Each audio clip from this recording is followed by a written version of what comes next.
Bom, então a ideia é a gente discutir exatamente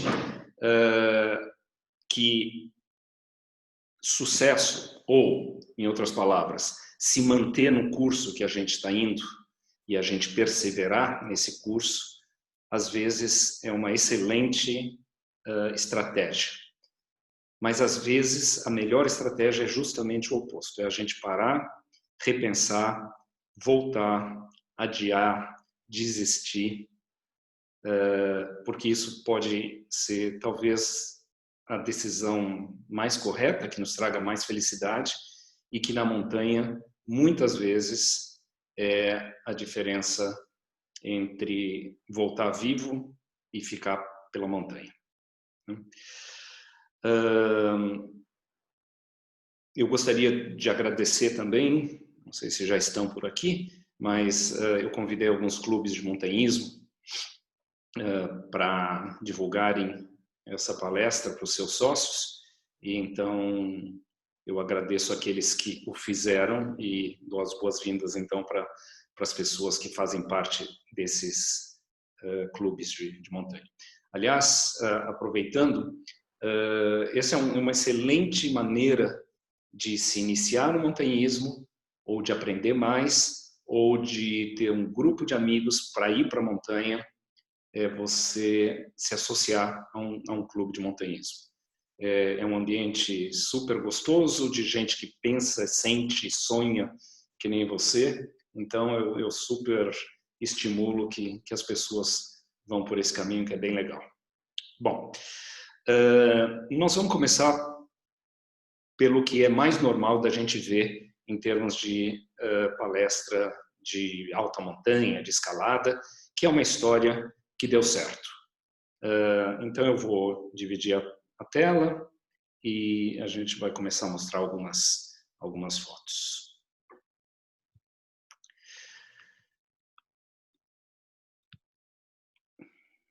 Bom, o Everest para mim foi uma coisa estranha, porque eu comecei a fazer montanha há mais de 30 anos atrás, e quando eu comecei a fazer montanha, não tinha a menor ideia de que um dia eu escalaria o Monte Everest. É uma coisa que nem me passava pela minha cabeça. Era uma coisa que os meus heróis faziam, que era uma coisa totalmente inacessível para mim, fisicamente, tecnicamente, financeiramente. Daí, com o passar dos anos, isso aí foi mudando um pouquinho, e dessa coisa impossível começou a ser um sonho, ainda um sonho distante.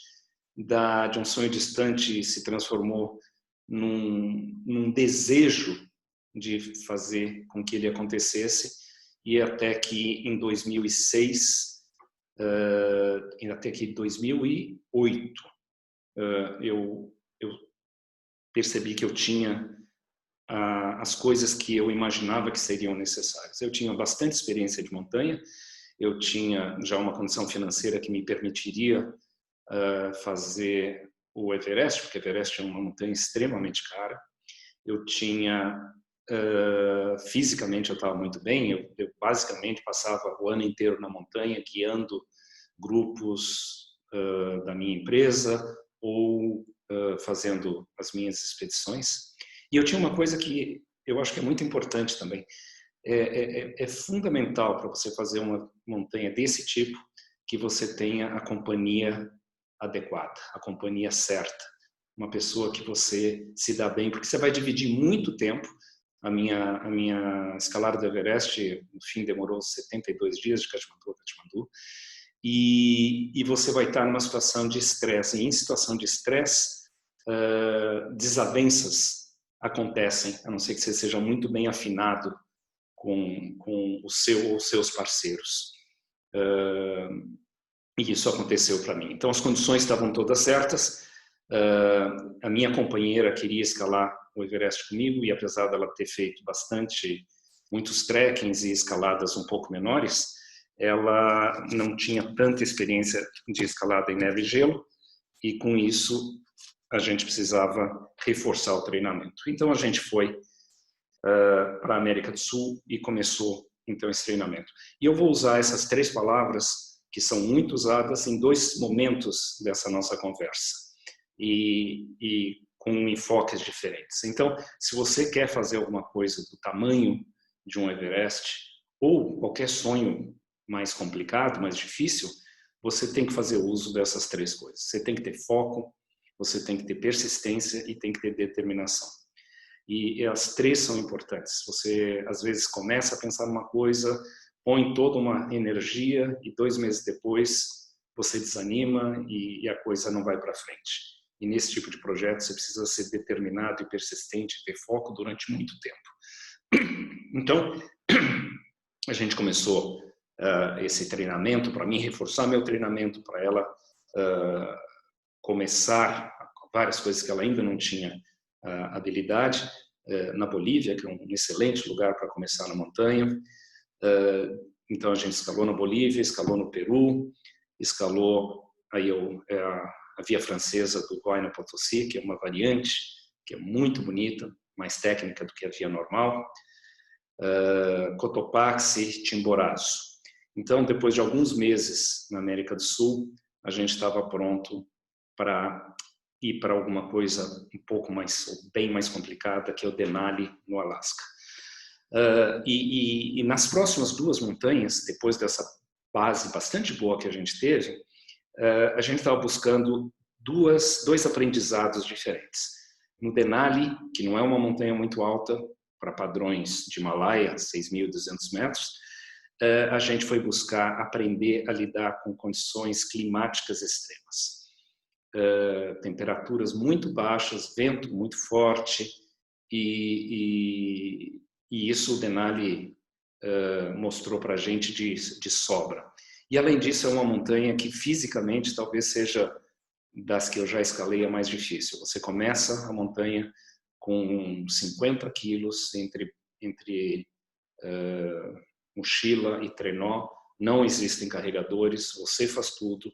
Quando você chega, ainda você tem que gastar mais ou menos 2 horas montando esses muros de gelo ao redor da sua barraca para proteger dos ventos fortíssimos.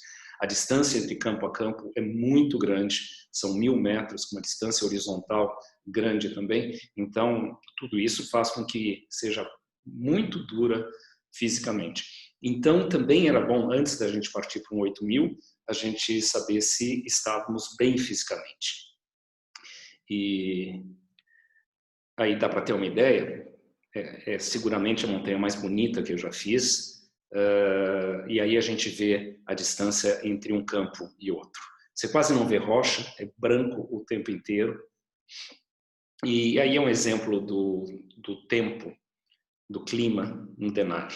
Isso aí é no campo 2, então se previa para o próximo dia. Neste dia estava menos 20 graus Fahrenheit, com ventos de até 45 milhas por hora, o que traduzindo nos dá isso daí, uma temperatura, ou pelo menos uma sensação térmica, correspondente a 50 graus negativos. E no dia seguinte, quando a gente partiu do 2, estava uma sensação térmica de 46 graus negativos. E com esse tipo de clima, você precisa ser muito, muito, muito, muito cuidadoso com se proteger. Segundos de pele exposta já fazem com que você tenha congelamento. Então, é um cuidado constante de você estar sempre bem protegido. E isso você vai aprendendo no decorrer da expedição. Bom, eu tive bastante sorte com o clima, e apesar da gente ter ficado 5 dias parado no campo 2 com uma tempestade, quando a gente saiu do 2, na sequência, os próximos dias foram de clima bom e a gente fez cume. Bom, de lá a gente partiu então para um outro aprendizado que a gente também não tinha, que era ver como o nosso corpo reagiria a altitudes extremas. E então a gente escolheu o Choyo, que é a 6ª montanha mais alta do mundo, com 8.201 metros, para fazer esse aprendizado. E essa é a primeira vez que a gente vê a montanha. Ela fica na fronteira entre o Nepal e o Tibete, mas a enorme maioria das pessoas escala pelo lado tibetano.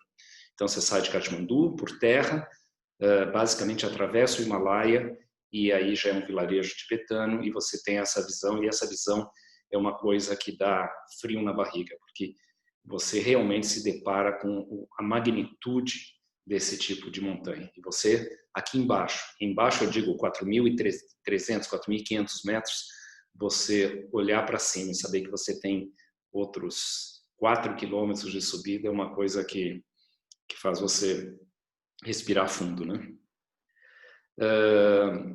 A expedição do Choyu foi uma expedição fantástica para mim, porque ela aconteceu sem nenhuma interrupção.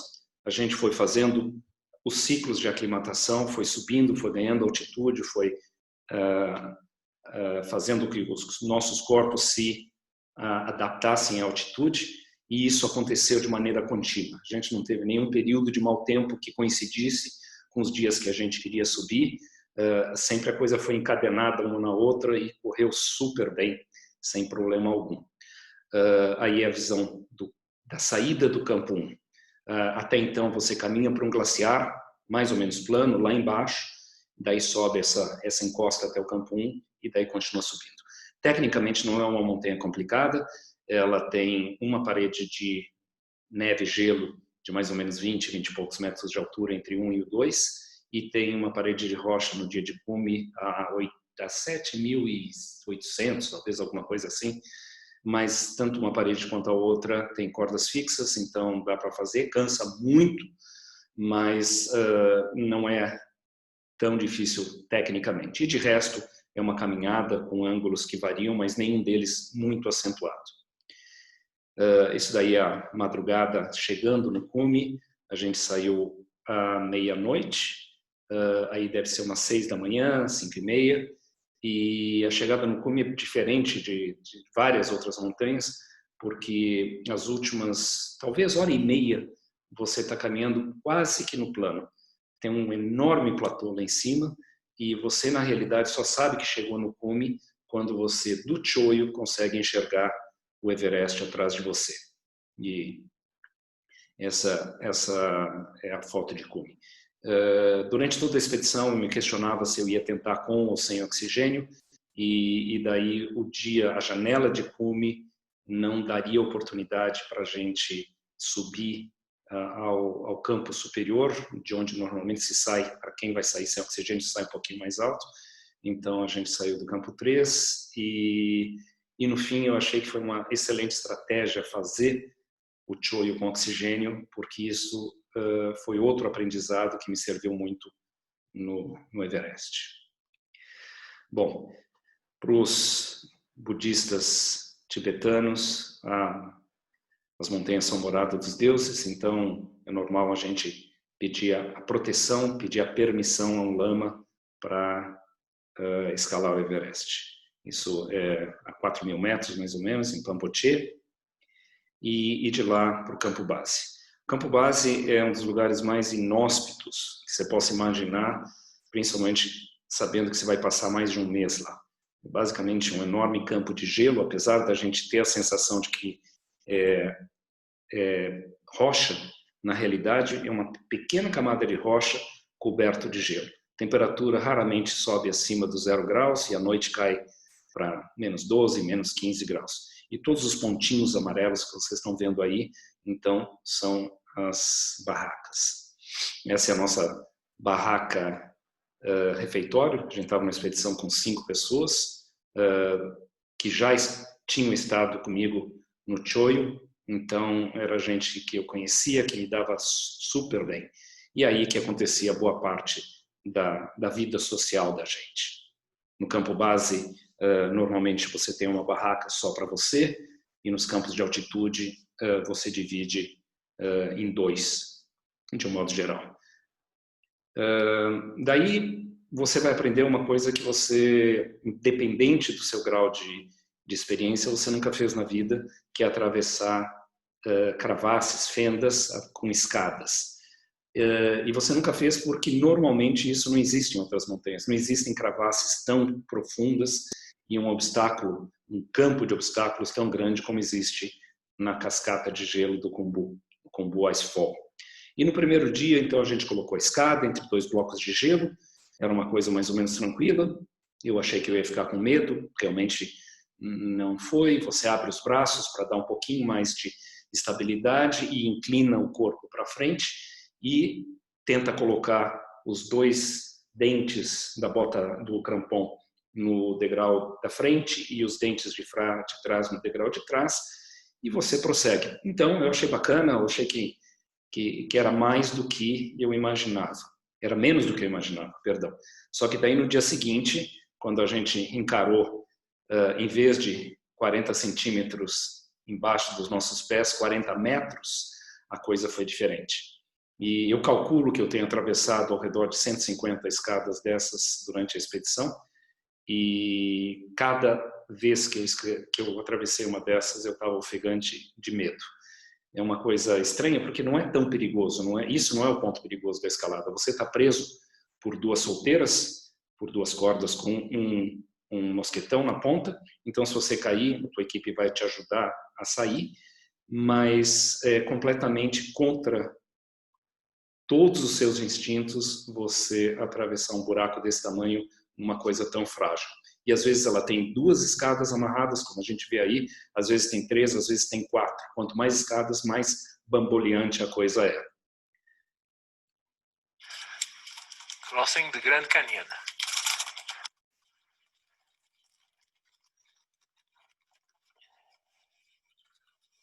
Esse é o tipo de terreno que a gente encontra imensos blocos de gelo, chamados seracs, e tudo isso está em movimento e tudo isso despenca mais cedo ou mais tarde.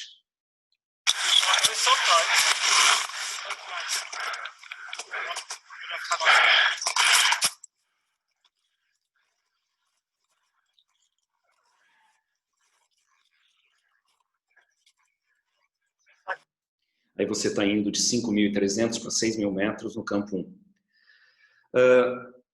Eu coloco essa foto para mostrar uma coisa que talvez seja a coisa mais complicada do Everest. Esse é um ambiente extremamente agressivo. É muito fácil de você adoecer, você fica muito tempo aí, você não consegue dormir direito, você não consegue comer direito. E isso no campo base, nos campos de altitude, a coisa é mais complicada ainda. E se constrói um heliponto e você vê 3, 4 helicópteros partindo todos os dias com escaladores que se machucaram, que ficaram doentes, que se cansaram, que desistiram. E você manter o seu equilíbrio emocional frente a tudo isso é das coisas mais complicadas numa expedição como essa. Aí dá para ter outra ideia do tamanho desses blocos de gelo, a gente vê algumas escadas aí, e é um enorme labirinto de gelo com subida, descida, escadas horizontais. Então, na realidade, a diferença é de apenas 700 metros entre o campo base e o campo 1, mas você sobe muito mais do que isso. E nesse tipo de terreno, realmente a experiência não conta tanto assim. Mas, na realidade, é até mais sorte do que qualquer outra coisa. Lógico que estar em boa forma física faz com que você passe pela cascata mais rapidamente e, com isso, diminua o seu risco. Lógico que se você tiver uma boa técnica de cramponagem, você passa com mais facilidade, fica menos tempo no lugar de risco. Mas também tem uma boa dose de sorte. No campo 2, testando o equipamento, parecido agora com o que os médicos, enfermeiros e enfermeiras estão usando para tratar a Covid, né? Mas para você que nunca se paramentou de uma forma tão completa, com oxigênio, com goggle, com toda essa roupa, é uma coisa estranha. E talvez até pelo aquecimento global, cada vez mais a gente está encontrando mais gelo e menos neve nas montanhas. Essa é a parede do Lhotse, indo do campo 2 para o campo 3, indo de 6.300 para 7.000, e normalmente, pelo que a gente via nas fotos, nos vídeos mais antigos, isso aí era uma enorme escadaria de degraus de neve, e que fica muito mais fácil. Nesse ano era gelo puro, então foram 600 metros de front pointing, ou seja, subir a inclinação usando os 2 dentinhos da frente de cada crampon. E extremamente cansativo.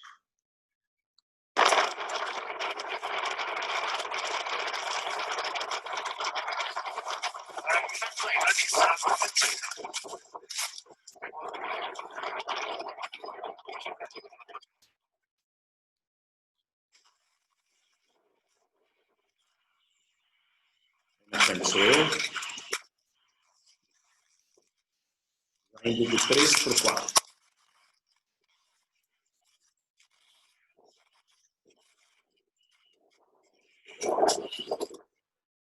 Em cada passo exige algumas respiradas, mesmo com um pouco de oxigênio. Aí a gente está usando 1 litro de oxigênio por minuto.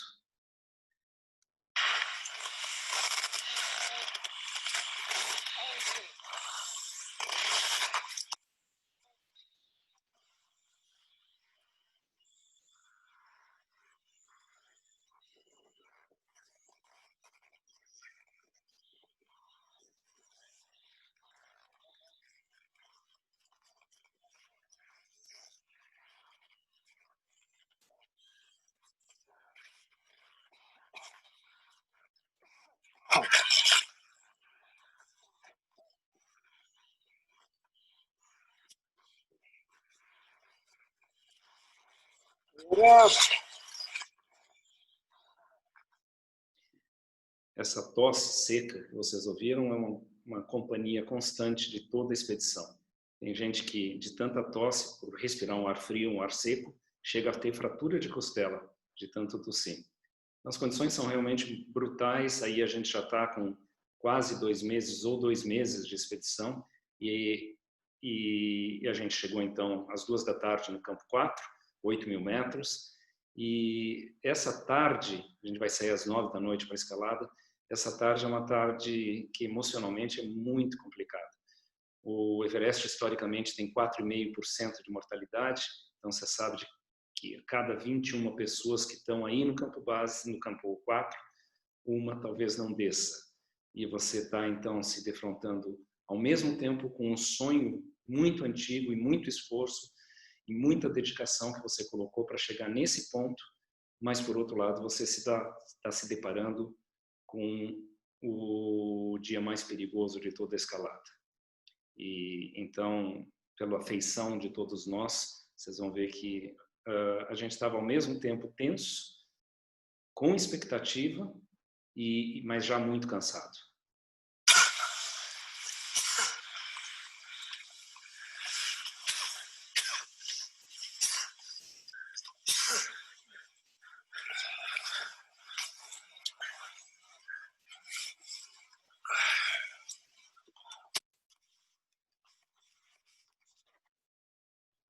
E daí, às 9 da noite, você sai da barraca, é um momento de muita confusão, você não consegue ver tudo muito direito, você já vê que tem equipe saindo, você quer sair, você está com medo do congestionamento, do famoso congestionamento na montanha.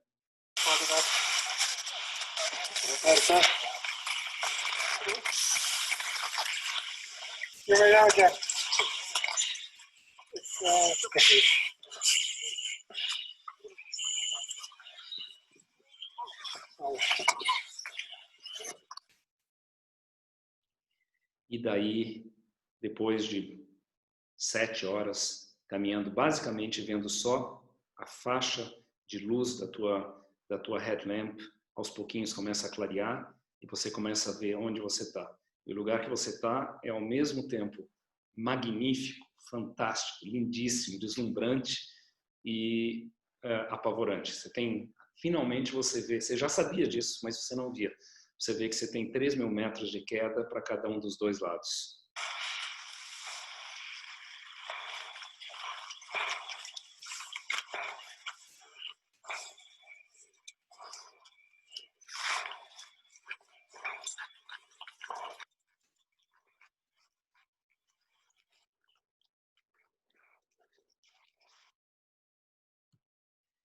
E às 4:30 da manhã, mais ou menos, nascia o sol, aparecia essa sombra do Everest nas montanhas de trás, e é aquele momento que acontece em toda a montanha, quando você finalmente percebe que você vai conseguir chegar no cume. A noite estava boa, apesar daqueles raios à distância, nunca chegou até nós, não estava ventando, eu tinha consumido pouco oxigênio, eu estava me sentindo bem, então vem a realização, vem a certeza, vem finalmente você sabe que você vai conseguir chegar no cume. E isso é um momento de muita, muita emoção. Aqui é o ponto, um ponto bastante complicado, técnico, muito alto já.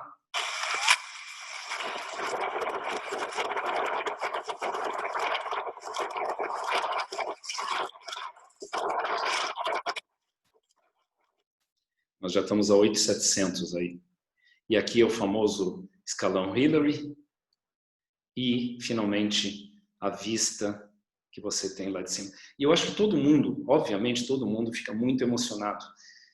Para mim, às vezes, eu fico pensando se não foi ainda uma coisa mais especial, porque eu já tinha estado 47 vezes ali embaixo, no campo base do Everest, 47 vezes olhando para cima e me imaginando como seria estar lá em cima nessa hora. E daí você vê isso daí. E dar os últimos passos para chegar lá em cima.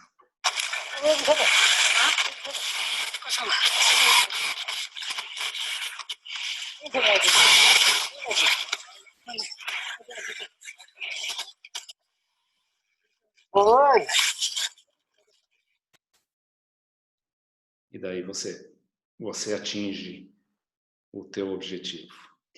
Eu fiquei 15 minutos aí, mas é interessante porque como os últimos 200 metros, eles já são, você já está muito alto e você já tem uma vista muito bonita, muito ampla de tudo ao seu redor. Na realidade, não é que você fica 15 minutos vendo a vista.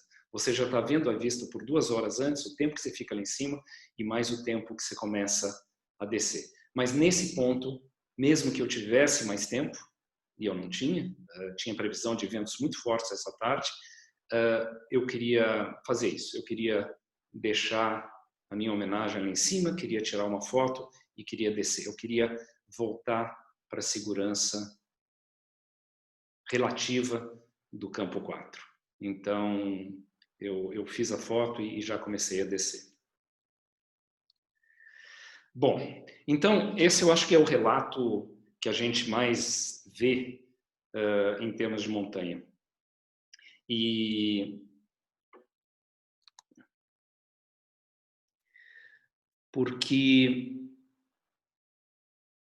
por uma razão que eu não concordo, às vezes as pessoas não mostram o outro lado da coisa, o lado onde as coisas não funcionaram de maneira tão redonda quanto dessa vez, né? Então, eu queria conversar um pouquinho com vocês a respeito dessa ideia, que é a importância de saber desistir, que na real é o fundamento disso que eu propus mostrar para vocês hoje, né? Então, a gente tem inúmeros estímulos para seguir adiante, né? Na montanha, a gente ouve muito falar de algumas frases, né? A dor é passageira, o cume é para sempre. Em inglês, no pain, no gain, ou seja, sem dor você não consegue chegar lá. No guts, no glory, então sem coragem você não alcança a glória.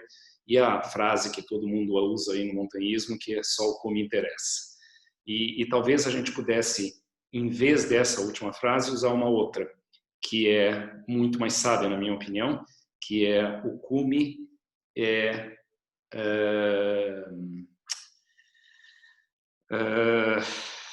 como é que é a frase?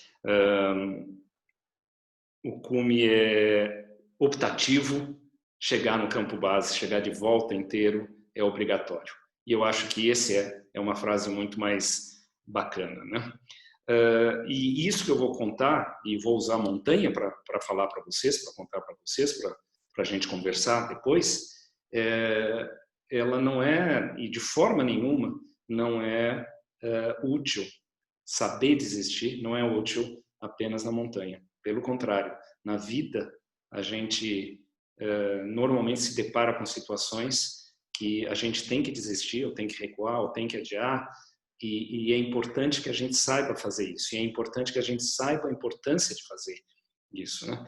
Na minha vida eu posso contar com talvez mais desistências do que sucessos, seja em termos de trabalho, seja em termos de relacionamento, seja em termos de profissão e na montanha também, né? Então, eu queria desconstruir essa relação que existe entre desistência e fracasso.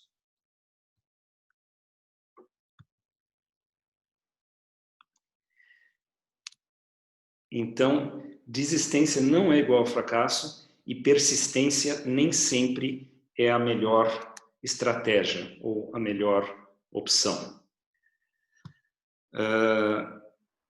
Então, quando eu olho para trás da minha vida, eu vejo que eu já desisti de coisas importantes e olhando para trás, eu vejo que realmente foram as decisões mais corretas.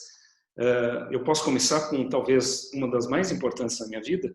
Eu sempre quis ser médico, desde criança eu sabia que eu ia ser médico, eu nunca tive aquele drama da adolescência de saber o que eu ia fazer. Para mim era completamente seguro que eu queria isso. Eu entrei numa das melhores faculdades de medicina do país, a Escola Paulista de Medicina. Eu fiz residência lá, também uma das melhores residências de pediatria. Eu estudei 8 anos e daí eu pratiquei 5. E depois de 5 anos, ou gradualmente no decorrer desses 5 anos, eu comecei a perceber que esse não era o estilo de vida que eu queria para mim. Eu gostava de medicina, mas eu tinha que ter contato com a natureza, eu tinha que ter viagens na minha vida, eu tinha que ter montanhas na minha vida. E daí eu acabei mudando completamente o meu curso. E em nenhum momento nesses 31 anos que eu desisti de ser médico, eu uma vez olhei para trás e achei que tinha tomado a decisão correta. E na montanha isso é muito mais drástico ainda, né? Quando a gente sente que a gente deveria desistir e continua, a gente está seriamente arriscando a vida da gente. Tem uma expressão em inglês que chama Summit Fever, que é a febre do cume, que é exatamente você está lá a 200 metros do cume, ou 300 metros do cume, você já investiu um mês nessa expedição, ou 15 dias, ou 20 dias, você investiu mais que tudo um sonho, e você sente que ou você não tem condição técnica, a montanha é mais difícil do que você imaginava, ou a montanha está em condições não adequadas, ou o clima não está ok, e mesmo assim você prossegue. E a gente sabe que boa parte das mortes em alta montanha ocorrem na descida, porque a pessoa dá tudo o que tem que dar para, de qualquer forma, chegar no cume, esquecendo que ela tem que ter reserva de energia para voltar, né? Então a gente é bombardeado por todos os lados, por filmes, por relatos, por livros, principalmente por palestras motivacionais, por aquelas mesmas 3 palavras que eu citei anteriormente: foco, dedicação e perseverança. Mas realmente nem sempre isso é a melhor estratégia. E aí eu associo uma outra ideia. Eu lembro que eu fiz uma montanha e não cheguei no cume, e eu publiquei o relato disso, e uma pessoa, várias pessoas comentaram que como que me confortando por eu não ter conseguido. Não, a montanha está lá, ela vai ficar lá, você tenta a próxima vez. Uma pessoa me relatou uma coisa diferente. Porque eu tinha falado que eu não tinha conseguido chegar no cume da montanha porque eu tinha ficado cansado.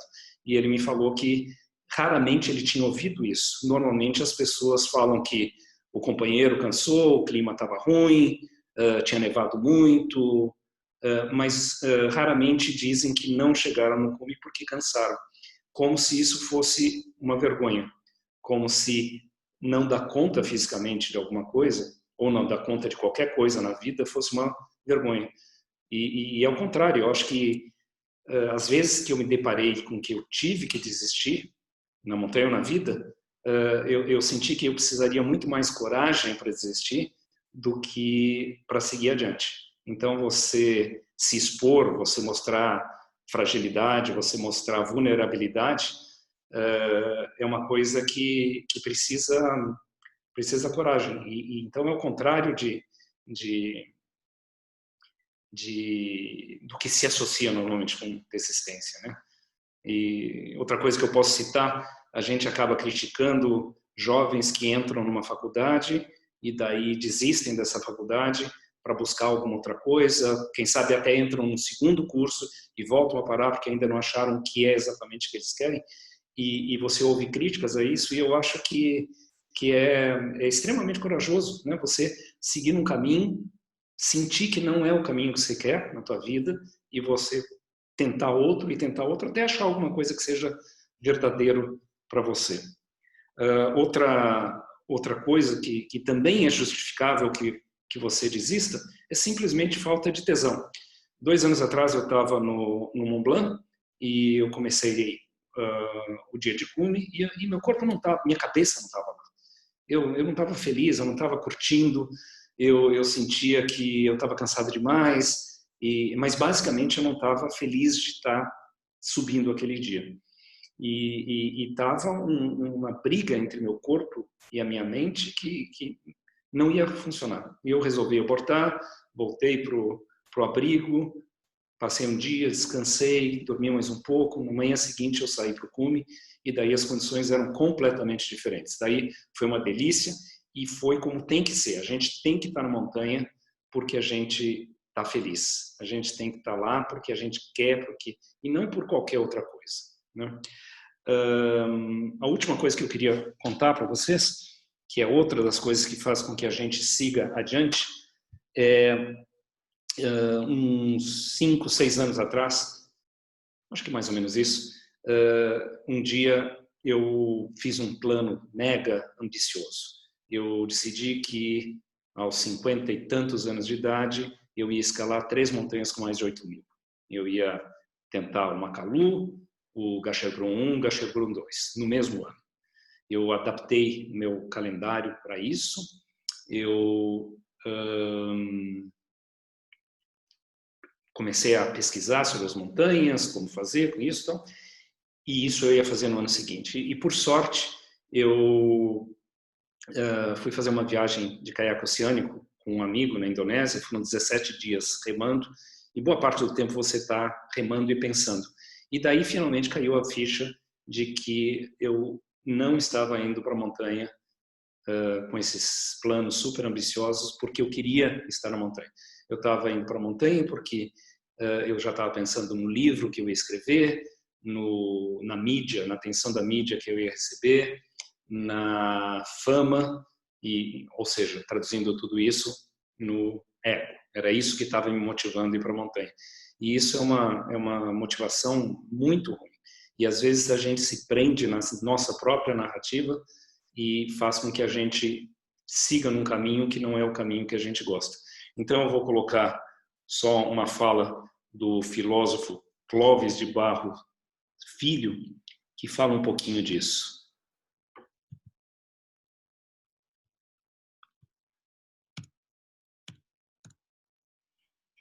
Qual é a proposta de Montaigne? Ao longo da vida, todos nós construímos discursos a nosso respeito. E todos nós, de uma certa forma, procuramos fazer crer numa definição de nós mesmos. É aquilo que chamamos de identidade. E assim, o professor Clóvis, cada vez que se apresenta aqui, luta para reafirmar uma crença sobre ele mesmo.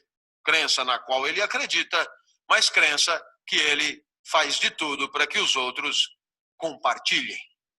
E assim, todos nós lutamos desesperadamente para impor de nós a identidade mais auspiciosa, mais lucrativa, mais compensatória, mais legítima, mais nobre possível. E, portanto, propõe Montaigne, a vida vivida ao longo da vida é um teatro de simulações, aonde somos, em grande medida, escravizados por aquilo que acreditamos que somos. E então, eram essas as considerações que eu queria fazer a respeito disso que eu tenho pensado sobre a importância de desistir. E o próximo, a montanha que eu vou contar para vocês, ela mostra isso de forma bastante clara, a importância de saber desistir. sempre que a gente desce de uma montanha, ou sempre que a gente acaba um plano, um sonho, a gente acaba começando a sonhar um outro. E a gente conta que das coisas fundamentais para um montanhista é ter curta memória. Então a gente esquece todo o sofrimento, fica só com as coisas gostosas que a gente lembra, a camaradagem, a alegria do cume, e esquece todo o perrengue que a gente passou. Então, quando eu desci do Everest, eu fiz o Everest com oxigênio com auxílio dos Sherpas, eu comecei a planejar e pensar se eu teria capacidade de subir uma montanha de mais de 8.000 metros sem oxigênio suplementar e sem o auxílio de Sherpas, o que significa você carregar tudo montanha acima e você montar o acampamento, você cozinhar, você derreter neve para se hidratar, enfim, fazer todo o trabalho que normalmente numa montanha como o Everest é feito pelos Sherpas.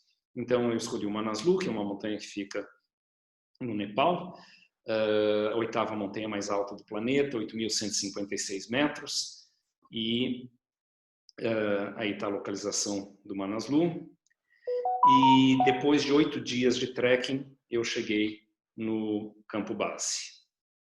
Então, para mim esse trekking foi um momento de passagem, de deixar tudo aquilo do mundo exterior para fora e mergulhar na montanha, deixar as preocupações, deixar os planejamentos outros, deixar o futuro e tentar chegar aqui, chegar no presente e dedicar todas as energias e todas as emoções à montanha. É um exercício bastante duro tentar viver no presente, a gente vive indo para o passado, indo para o futuro, mas esse trekking eu acho que então foi esse momento, esse rito de passagem para a gente poder chegar aqui e estar inteiro aqui. Foi lindíssimo, foram 8 dias de paisagens fantásticas, de camaradagem, de muita risada, de muita alegria e para mim de estar onde eu mais amo estar. Agora, o que a gente tem pela frente, apesar de esses anos todos de montanha, para mim é muito desconhecido. Eu não sei o que é encarar uma montanha de 8.000 metros sem apoio de Sherpas e sem oxigênio. E o fato de ser desconhecido é que dá um sabor ainda maior para isso que a gente tem agora pela frente. Eu estou forte, psicologicamente, emocionalmente inteiro aqui, venho sonhando com isso há muito tempo, então eu estou muito confiante. Vamos ver o que dá, se der cume, fantástico, se não der cume, eu tenho certeza que eu saio daqui feliz pela experiência toda. Eu convidei um amigo meu, Milton Marques, que é quem dá um dos 2 cursos que a gente oferece de escalada em neve e gelo. Ele mora em Bariloche, é um escalador experiente, um grande amigo, e partimos então os 2 para isso.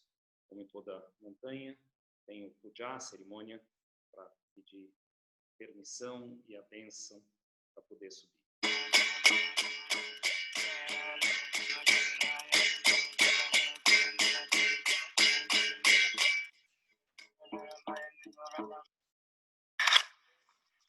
Um símbolo muito bonito. A gente está colocando sampa um na cara do outro. E isso é um desejo que os nossos cabelos, a gente viva até que os nossos cabelos sejam da mesma cor de sampa. Aí dá para ter uma ideia do tamanho da montanha. Vocês vão ver os pontinhos lá adiante, na cascata de gelo do Manaslu, os escaladores subindo.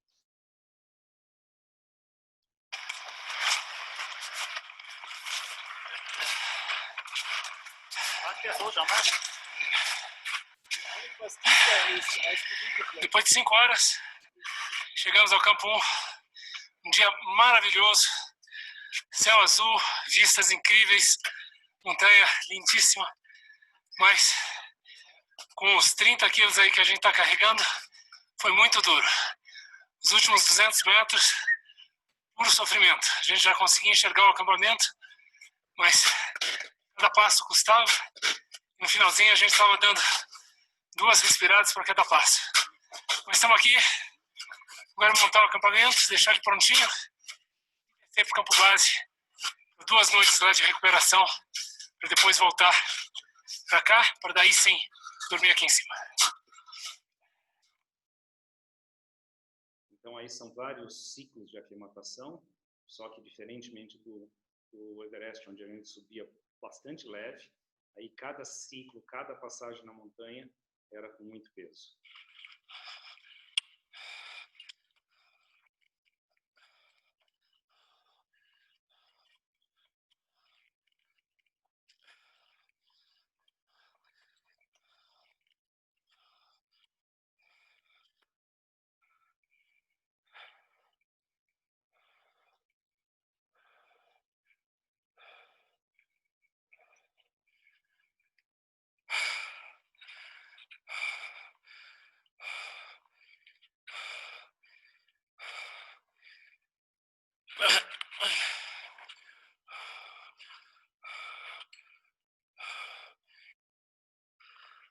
Mas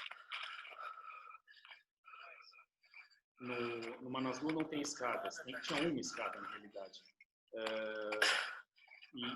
Só que o que acontecia é que você tinha que saltar as travassas, e isso era muito mais amedrontador do que com a escada, na realidade.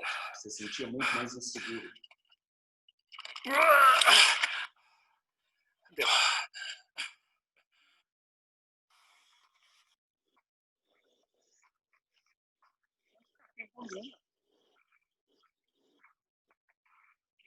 Aí, Milton. Opa, vamos fazer um cafezinho, um cafezinho com leite, para não esquentar do frio. Legal.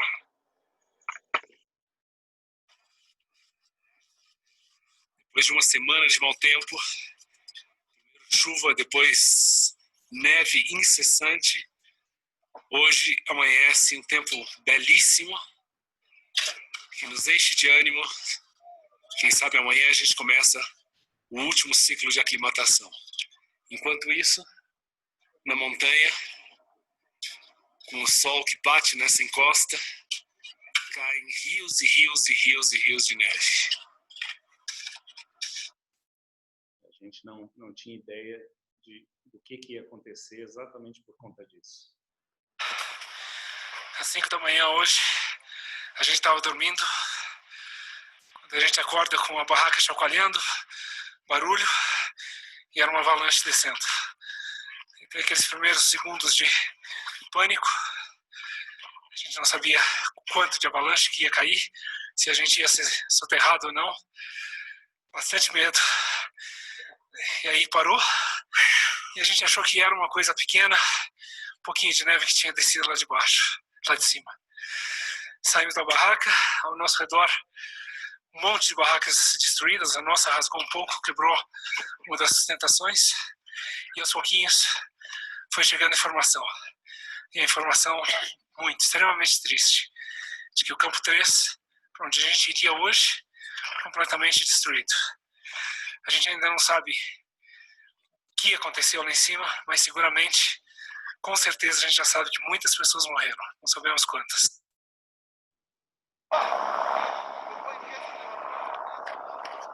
Nessa altitude, ao redor de 6.600 metros, o helicóptero só consegue levar um ferido por vez. Então, o que ele está fazendo é subir até onde houve avalanche, levar um ferido, Samagaum, que é o vilarejo ali embaixo do vale, que está a 3.500 metros. Deixa o ferido lá e volta para pegar mais um. Hoje é um dia trágico para o montanhismo mundial. Talvez tenha sido o pior acidente da história do Himalaia. Os números ainda são muito incertos, mas se sabe de pelo menos confirmados 8 mortos, e talvez esse número suba para muito mais do que isso. Não se tem certeza quantas pessoas estavam no campo 3, quando, ao redor de 5 da manhã, um enorme, gigantesco bloco de gelo se desprendeu lá de cima do campo 4, a 7.400 metros, e com isso provocou uma avalanche de proporções gigantescas. E essa avalanche varreu o campo 3 e provocando a morte de todos esses alpinistas. A gente estava no campo 2, foi levemente afetado por ela. Aparentemente, essa cravace, essa enorme fenda que a gente vê aqui, foi o que absorveu a neve que caía lá de cima, e basicamente isso que nos salvou. Porque se não fosse isso, a avalanche teria continuado e teria varrido o campo 2 também. E agora a gente conversou com bastante gente durante o dia, cada um tem uma história triste para contar, e eu acho que os próximos dias vão ser dias de muita reflexão e cada um tomar a sua decisão em relação ao que quer fazer daqui para diante. Montanhismo é um esporte de risco. Para mim é muito mais que um esporte, é uma paixão. E quando a gente vem para a montanha, a gente sabe que existe sempre a possibilidade de alguma coisa acontecer. O que não se esperava era que fosse uma coisa dessa magnitude. Desde que a gente foi acordado às 5 da manhã, com a avalanche sacudindo a nossa barraca, se passaram 3 dias. E nesses 3 dias, eu não parei de pensar o que eu queria fazer. E difícil, muito difícil você decidir escalar uma montanha depois do que se passou. 12 mortos, um campo inteiro, campo quase inteiro de luto, uma expedição atrás de outra, descendo, desistindo, encerrando.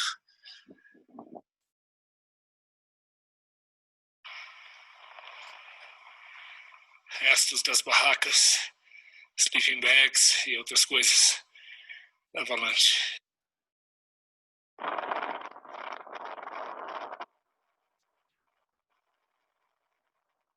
Ponto 3.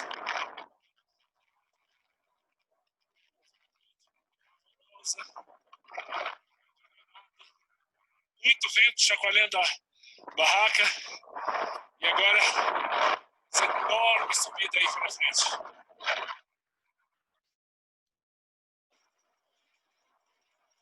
Subida do campo 3, campo 4, 7.450 metros. Foi absolutamente mortal. Peso e chegou aqui absolutamente destruído. Eu e o Paul. Ele resolveu ir pro clube, saiu às 4 da manhã. Bom, resolvemos passar mais uma noite aqui para ver se a gente recupera um pouco. Mas para mim, pelo menos, ao contrário de recuperar, essas 24 horas a mais aqui estão sendo o contrário. Não consegui me alimentar nada nas últimas 48 horas. O vento não parou um segundo. Você não consegue dormir. Não sei o que vai acontecer.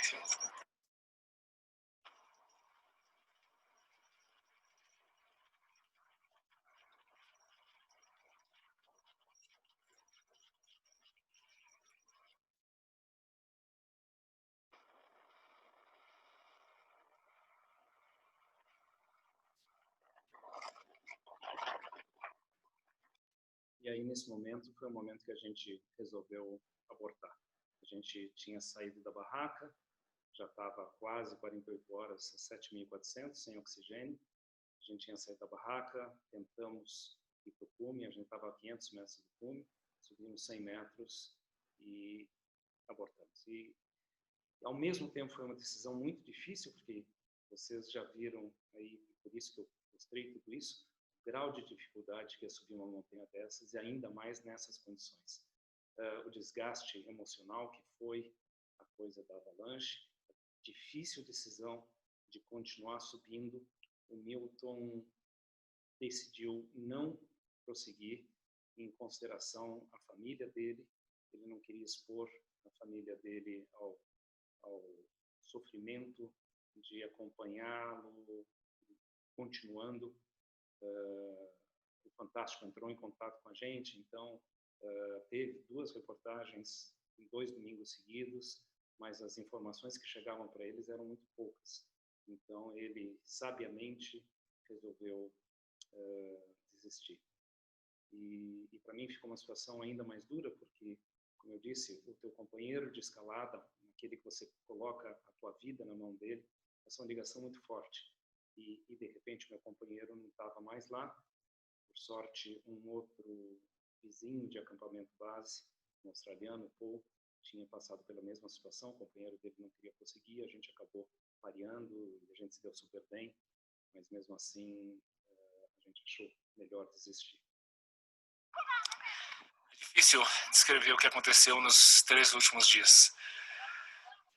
Para mim, são um contínuo de muito esforço, de muito sofrimento e de muito risco, muita incerteza de se eu conseguiria chegar de volta aqui ao campo base. Eu acho que o que eu vim buscar aqui no Manaslu foi saber dos meus limites, se eu tinha condições de fazer uma montanha acima de 8.000 metros sem a ajuda de Sherpas, sem a ajuda de pessoas carregando tudo montanha acima para mim e sem o uso de oxigênio suplementar. E eu acho que a resposta está bem evidente, está acima das minhas capacidades. Eu já tinha feito 2 outras montanhas acima de 8.000, a 6ª mais alta do planeta, que é o Choyo, e o Everest, a montanha mais alta, com oxigênio, com a ajuda de Sherpas. E apesar de ter sido, lógico, um desafio imenso, não se compara de forma alguma o que foi esses 35 dias de expedição no Manaslu. A gente acabou subindo para o campo 4, 7.400 metros. Cheguei absolutamente exausto lá. Montamos no acampamento. No dia seguinte, de madrugada, que seria o dia de ter ido para o cume, nem eu, nem o Paul, que era o meu companheiro nesses últimos dias, tivemos condição. Passamos mais uma noite lá em cima. E no dia seguinte, a gente tentou o cume. E após, enfim, 100 metros, voltamos. E essa decisão de voltar foi o que eu acho que salvou a nossa vida. Se a gente tivesse prosseguido tentando ir até o cume, ou tivesse mesmo feito o cume, a gente não teria tido energia para voltar. As 48 horas que se seguiram depois da tentativa de cume foram, sem dúvida alguma, a coisa mais difícil que eu já fiz na minha vida e onde eu estive mais próximo, eu acho, de sucumbir ao cansaço e ficar lá em cima. Eu acho que ter voltado foi fundamental, ter abortado a tentativa de cume foi fundamental para ter conseguido voltar para cá para baixo. As condições estavam terríveis, entrou uma nevasca incrível, as crevasses tinham aberto, as fendas tinham aberto de uma forma absurda, por 10 vezes a vida da gente esteve por um fio. E enfim, agora é 4 dias mais de caminhada até voltar para Katmandu. Fica a pergunta se valeu a pena. Eu acho que sim, que valeu. Valeu porque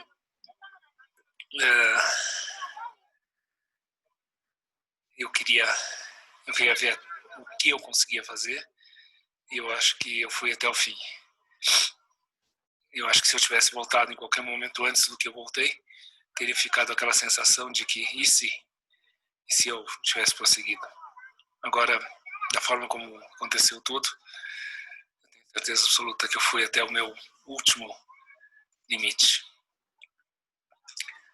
Eu pretendo, obviamente, continuar escalando. Pretendo fazer outras montanhas altas, algumas dessas com mais de 8.000 metros. E agora eu sei qual é o que eu tenho que fazer para continuar. Então, eu acho que valeu. Foi um monte de aprendizado, foram dias muito intensos e eu acho que valeu a pena.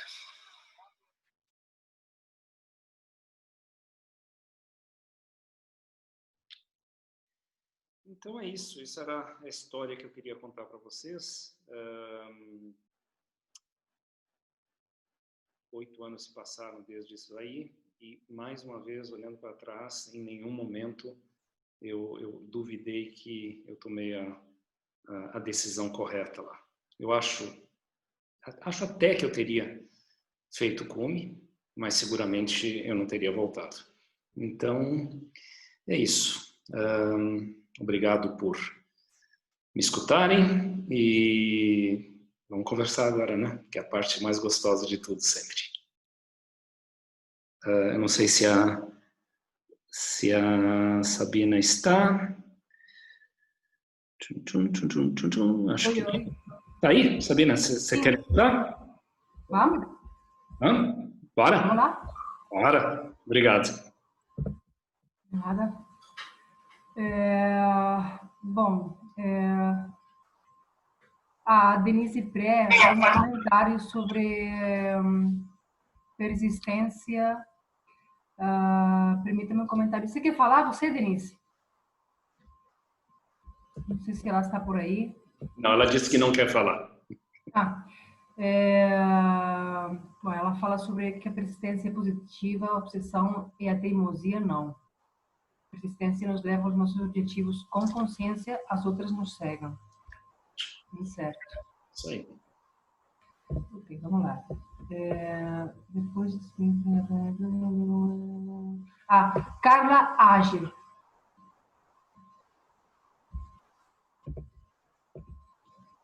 Carla? Eu vejo que ela está. Vamos ver, deixa eu ligar. Oi, tudo bem?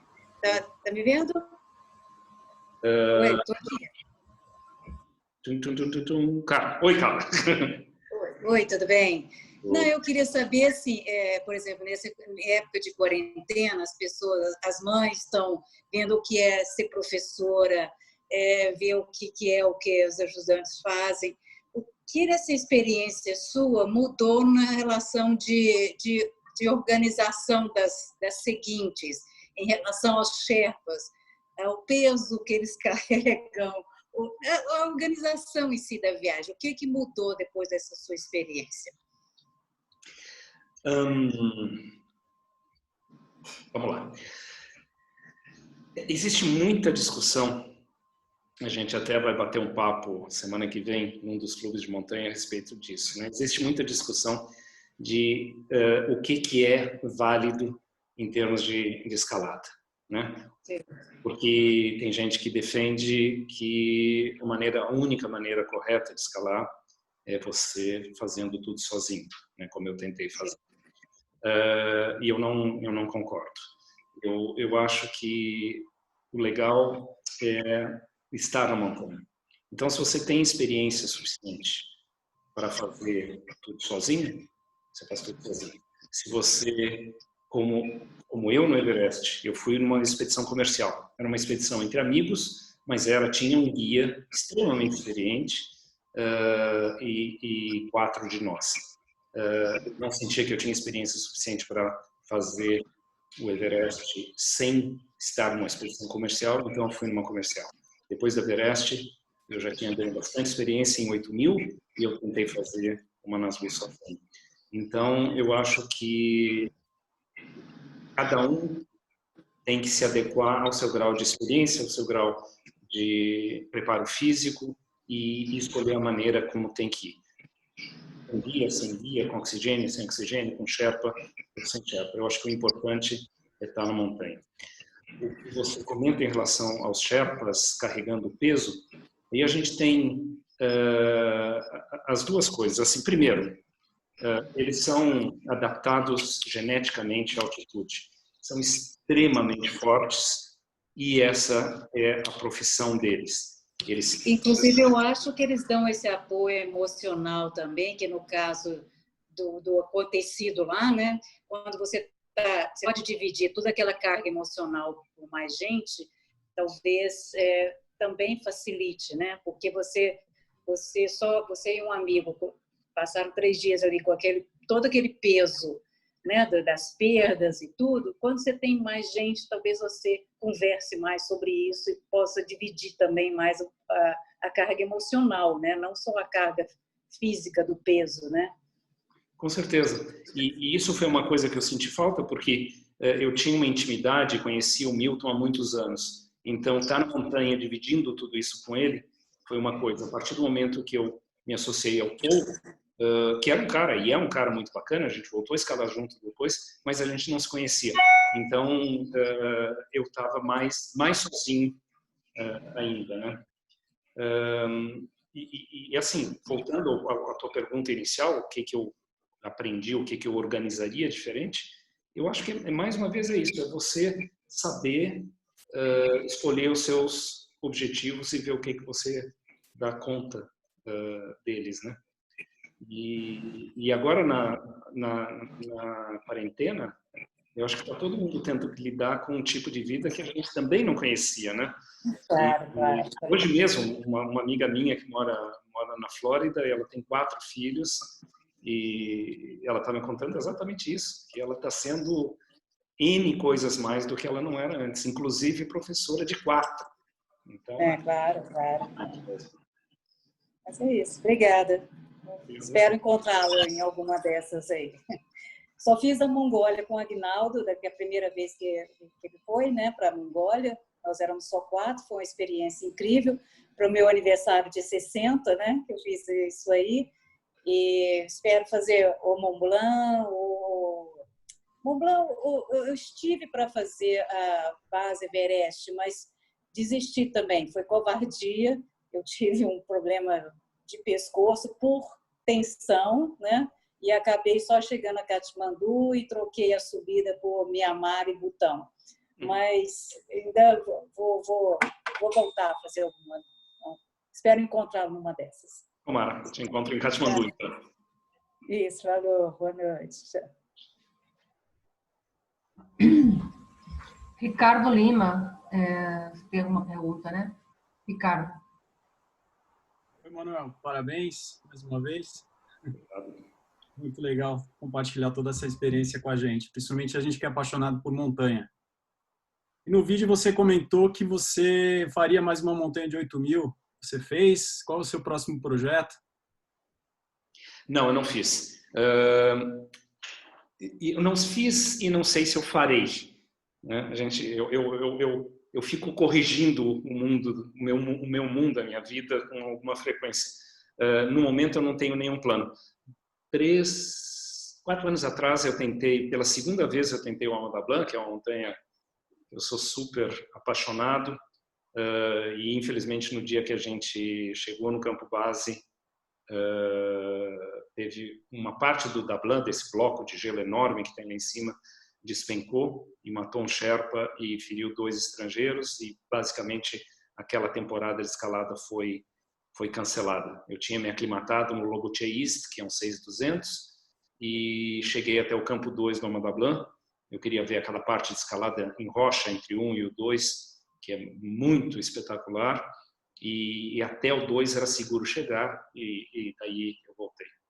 Depois disso, 2 anos atrás, eu fui para o Mustagata, na China, que é um 7.600, e agora eu continuo indo para a montanha, mas o meu tempo está dividido um pouquinho mais com o barco e com o veleiro, e eu tenho feito algumas coisas bacanas com o veleiro. E é interessante porque depois desses anos todos na montanha, eu me sinto muito confortável na montanha. Eu estou dentro da minha zona de conforto. E com o veleiro é uma coisa completamente diferente. Eu comecei há 4 anos atrás só, e acabei fazendo 2 travessias do Atlântico com ele, e aí completamente fora da minha zona de conforto. E isso é bacana, porque quando você sai da zona de conforto, você tem que se deparar com um monte de coisas tuas, e enfrentar e conseguir fazer alguma coisa que você imagina que está fora da tua zona de conforto, te dá uma série de aprendizados e de seguranças para a vida, né? Então foi mais ou menos isso que aconteceu de lá para cá.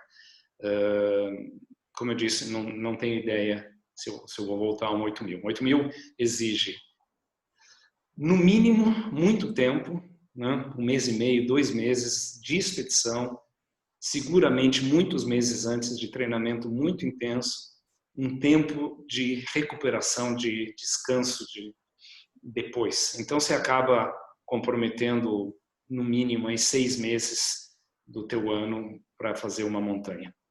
E fora a parte financeira que normalmente é pesada, né? Então não sei, vamos ver o que rola aí para frente. Obrigado. Adriana, eu tenho 2 curiosidades, na verdade. Assim, sobre o Everest, o que você poderia dizer sobre as verdades, né? Porque a gente ouve a mídia falar e a mídia é uma coisa e as verdades são outra, como você mesmo sempre fala. Sobre aqueles corpos que estão lá no Everest, quantos corpos, como é que é essa questão? Eles ficam expostos? O que se faz com isso? É assim mesmo? Então, Essa é uma, depois eu falo outra. tá bom. Depende de onde que a pessoa morre. Se ela morre em algum ponto da montanha que seja razoavelmente viável de trazer o corpo para baixo, ele é trazido para baixo. Nas expedições comerciais tem um momento meio tétrico, que eles te mandam um papel perguntando o que você quer que façam com o seu corpo caso você morra lá em cima. Se você prefere deixar lá ou prefere que alguém vá trazer para baixo. É horrível você ler isso daí e fazer uma escolha. Para mim é super tranquilo. Ler não é tranquilo, mas a escolha é muito tranquila. Para mim, deixa o corpo, eu não teria menor interesse em arriscar a vida de ninguém para trazer um corpo para baixo. Mas não é assim que a maior parte das pessoas pensa e não é assim que as famílias sentem também. Quando está normalmente acima de 8.000 metros, é muito complicado, se não impossível, trazer um corpo lá de cima, né? Às vezes até, não é nem um corpo, às vezes é até trazer alguém que ainda está vivo lá de cima. Tem alguns casos que isso aconteceu, não foi por descaso, foi por absoluta impossibilidade de trazer. Um conhecido meu que fez o Denali comigo no Alasca, e a esposa dele não queria que ele passasse pela cascata de gelo no lado nepalês, e ele acabou indo pelo lado tibetano. Ele fez cume a 8.600 metros, ele ficou cego, de acordo com o relato dos Sherpas. A gente não sabe muito bem o que aconteceu, pode ter sido um AVC, pode ter sido uma hemorragia retiniana, mas o fato é que subiram mais 2 Sherpas para ajudar ele a descer. Eles ficaram mais 36 horas tentando trazer ele para baixo, e ao final de 36 horas os Sherpas acabaram descendo porque eles iam morrer também, e ele ficou. E aí ou o corpo fica exposto mesmo, ou alguém tenta, se tiver energia, cobrir com pedras, só que as pedras estão todas presas, congeladas na montanha, ou então empurrar o corpo para dentro de uma cravaça, ou empurrar por uma das faces da montanha. Eu sei que tinham corpos quando eu escalei, eu não vi, eu nem me toquei dessa possibilidade. Depois, quando eu voltei para o campo base, que eu percebi que eu não tinha visto nenhum. Mas existem muitos corpos, não é história. Como eu disse, 4,5% de mortalidade é a taxa normal, tradicional do Everest. Então, já morreram muitas pessoas nessa montanha. Uhum. A outra pergunta é sobre os equipamentos, tipo assim, as cordas? Quem que faz essa manutenção? Assim, é muito confiável? De quanto tempo é trocado essas cordas e tal? Tá. Então aí tem, assim, a parte que é mais instável é a cascata de gelo. Então a cascata de gelo é um ponto onde a geleira glaciar muda bruscamente de inclinação e o gelo se esfacela. Isso tudo está em movimento. Então a rota pela cascata de gelo tem que ser dada manutenção e tem que ser refeita com bastante frequência. E para isso existem o que se chamam dos Icefall Doctors, os médicos do Icefall, que é um grupo de Sherpas que constrói e mantém a rota do campo base ao campo 1 e cada expedição ou cada escalador paga um X de dinheiro para eles para esse trabalho. É um trabalho muito arriscado. Eles estão basicamente todos os dias na cascata e isso está mudando de lado o tempo inteiro. Eu fiz 6 vezes a cascata entre subida e descida e nenhuma das vezes eu fiz e voltei exatamente pela mesma rota, o que significa que algum daqueles blocos de gelo caiu quando eu não estava lá e ela teve que ser reconstruída por um outro caminho. Então muda muito mesmo e eles que fazem isso. Daí do campo 1 para o campo 4 é muito mais estável, não tem que fazer essa manutenção, não tem que ficar trocando. É basicamente uma vez que você coloca, ela dura durante toda a fase de escalada, nesses 2 meses de escalada, e normalmente as grandes equipes comerciais se cotizam dando sherpas ou ice screws, que são esses parafusos de gelo, ou então umas barras de metal para fixar as cordas. E tradicionalmente tem algumas expedições que tradicionalmente já se encarregam de uma parte, principalmente do campo 4 para o cume. E a partir do momento, então, que a rota inteira está feita, que tem corda fixa a rota inteira, aí que normalmente os escaladores partem para o ciclo do cume. E isso pode demorar um tempo. Por questões das mudanças climáticas, assim, já teve que mudar muitas vezes as rotas de alguns pontos ali, será? Na subida do... Principalmente do campo 2 em diante, o campo 1 ao campo 2 quase não tem corda fixa. É muito pequeno o desnível, não tem muita cravassa, de 6.000 a 6.300. Do campo 2 para o cume, basicamente todo ano é mais ou menos a mesma rota. Na cascata, sim, que varia todo ano. Eu não sei exatamente se por aquecimento global. Eu sei que se procura evitar o lado que é a parede do que se chama de ombro oeste do Everest. Se procura fazer a rota, se tenta fazer a rota mais próxima do Nuptse, que está do outro lado do vale, né? O tal do Vale do Silêncio. Porque do ombro oeste do Everest que costumam descer mais avalanches, foi aquela grande avalanche de 2015 desse lado. Entendi. Muito obrigada.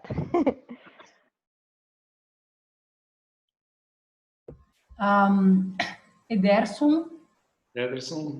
Sim. Ederson. Oi, Manuel. Seguinte, tem algumas perguntas para você aqui. Em relação ao oxigênio, né? Qual que é o peso do oxigênio? A partir de que altitude você começa a utilizar ele? Como é que você controla esse volume de oxigênio para dar certo, para você conseguir ir e você voltar? Essa é uma pergunta. Vamos nessa. A segunda... Deixa eu responder essa. Tá, então vai lá. Everest, tá? Bom, Choyu. Vamos começar pelo Choyu. Choyu você sai com... O Choyu comercial normalmente tem um Sherpa para cada 2 escaladores. Você sai com um cilindro e o Sherpa sai com um cilindro extra para você, um cilindro extra para o segundo escalador e um cilindro para ele. Cada cilindro pesa 4 quilos. E, na média, você respira 3 litros por minuto. Então, só para saber como os caras são realmente super-homens, e você está subindo com 4 quilos de oxigênio, lógico que você tem as outras coisas. Você tem água, você tem um pouquinho de comida, você tem todo o equipamento que pesa, bota tripla, crampon, cadeirinha, iSex, mosquetão, solteira, macacão de pena. Você está carregando bastante peso, não tanto na mochila, mas no corpo. Mas enfim, eles têm tudo isso e a gente está levando 4 quilos de oxigênio e respirando 3 litros por minuto. Eles estão levando 12 quilos de cilindros e respirando 1 litro por minuto. Então, os caras são realmente incríveis. No Everest, expedição comercial, um Sherpa para um escalador. Mesma coisa, você sobe com 4 quilos, ele sobe com 12, ele sobe com 2 cilindros para você. E você vai trocando a cada X tempos. Cada cilindro a 3 litros por minuto te dá ao redor de 5 horas e meia de escalada. Então, você tem, na média, ao redor de 15 e meia, 16 horas de oxigênio. Então, idealmente, você sairia às 9 da noite, que é o que tem saído ultimamente, e teria que estar de volta à 1 da tarde. Só que, então, como a maior parte das pessoas chega depois da 1 da tarde, você tem que regular um pouquinho o fluxo de oxigênio. Então, quando tem uma parada que você quer descansar, você quer hidratar um pouquinho, ou se você tem os famosos congestionamentos, você fecha ou diminui, né? O oxigênio fica atrás. Qualquer movimento cansa. A gente brinca que no Everest viver cansa. Quanto mais você tirar a mochila, você não consegue enxergar, o goggle está embaçado, é um drama, né? Então, normalmente, o teu companheiro ou o teu Sherpa é que vão fechar ou abrir o oxigênio para você, e você faz isso para eles, né? Então, teve um congestionamento, você diminui para 1 litro por minuto para economizar. E tem um marcador que te diz quantos litros você ainda tem lá dentro. E a partir da altitude que você começa a usar? Então, a gente começou a usar a partir do campo do 3 para o 4, 1 litro por minuto, só um cheirinho que a gente diz, e depois a gente ficou no campo 4 antes de sair para o cume, e depois que a gente voltou para o cume, com mais 1 litro por minuto, né? E daí durante a escalada, na média, 3.